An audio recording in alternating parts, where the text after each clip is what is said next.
Agora, na Hora da Bênção, contando a tua história. É isso aí, irmão Rodrigo, e hoje vamos contar a história de quem? Vamos lá, vamos contar a história do irmão Sérgio. Irmão Sérgio de Belo Horizonte. Vamos lá? Vamos lá, mineirinho. A paz de Deus, meu nome é Sérgio, falo de Belo Horizonte, em Minas Gerais. Nasci em uma família muito pobre e passamos muitas privações durante a nossa infância. Eu e meus irmãos passávamos muito tempo na rua brincando e assim ficávamos expostos a todo tipo de perigo e principalmente às más influências. Com uns 12 anos conheci o crack e rapidamente fiquei viciado. Eu já não tinha mais controle de nada, virei um andarilho e dormia embaixo das pontes ao relento e onde conseguia um abrigo. Com uns 20 anos, saí andando pelas rodovias pedindo carona. Em uma ocasião, na BR-040, peguei carona com um caminhoneiro e fui parar em Manaus. Confesso até hoje que não sei quanto tempo levei para chegar lá. Minha vida miserável continuou da mesma maneira. Perdi o contato com a minha família. Na verdade, nem me lembrava mais de onde era minha casa, nem como se chegava lá. De vez em quando eu tinha uns flashes de memória e me lembrava da minha casa e dos meus pais. Eles não faziam a menor ideia de onde eu estava havia muitos anos. Minha tristeza só aumentava e junto dela a minha depressão. Não tenho certeza, mas acredito ter passado uns 15 anos nessa trajetória. E eu nessa vida miserável, sem nenhuma fé no futuro. Até porque meu presente era da mais completa derrota. Em paralelo, meus pais estavam orando e pedindo a Deus para um dia terem notícias minhas. Minha mãe conta que em grande desespero pediu a Deus para ter notícia minha, nem que fosse para descobrir que eu estava morto, porque ela já não suportava mais todo aquele sofrimento. Irmãos, em um dos poucos momentos de lucidez, numa praça no centro de Manaus, fui até umas pessoas que davam atendimento para moradores de rua. Não me envergonho de dizer que era uma comunidade espírita da cidade que mantinha uma casa de apoio para recuperar pessoas do vício. Naquele momento, tomei coragem e pedi socorro. Eles me levaram embora e fiquei internado quase 2 anos. Hoje, tenho absoluta certeza de que foi por permissão de Deus tudo aquilo. As crises de abstinência são terríveis, meus irmãos. É uma angústia que eu não consigo descrever para vocês. Só quem passou sabe do que eu estou falando. No final do tratamento, queridos irmãos, eu já não usava mais nenhum tipo de droga.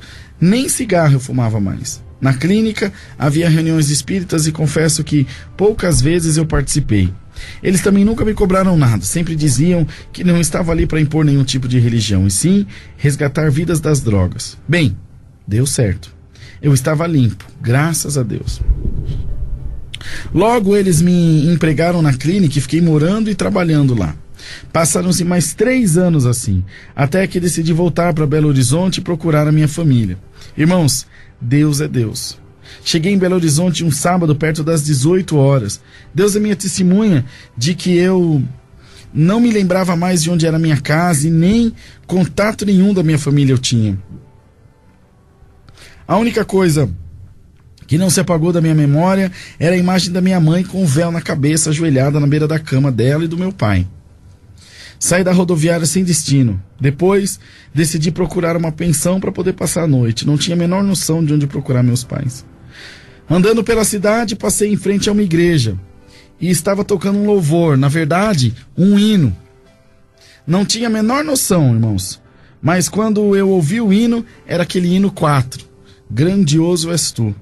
Era a igreja da minha mãe e do meu pai. Entrei mais do que depressa e na hora dos testemunhos me levantei e fui lá na frente. Os irmãos tentaram me impedir porque eu não era batizado e nem era daquela igreja, mas mesmo assim eu fui lá na frente e comecei a contar a minha história e tudo o que tinha passado e como Deus havia me levado até ali. Irmãos, ouvi um grito lá na galeria da igreja: Filho! Era minha mãe, aleluia, glória a Deus. Ela desceu e veio me abraçar. Toda a igreja começou a chorar, inclusive o irmão que estava presidindo o culto. Todos viram a grande obra que Deus estava fazendo naquela noite. Reencontrei minha família, reencontrei o meu Deus. O mesmo Deus de sempre também me recebeu de braços abertos, irmãos. Em pouco tempo fui batizado. Hoje já tenho 64 anos. Deus já levou meus pais. Mas esse milagre em minha vida é como se tivesse acontecido hoje. Eu sirvo a Deus junto da minha família. minha esposa e meus filhos. E por onde passo conto essa grande obra que Deus fez na minha vida. Eu espero que esse testemunho vivo possa encher também as vossas vidas de esperança e de fé em um futuro de bênçãos na presença de Deus.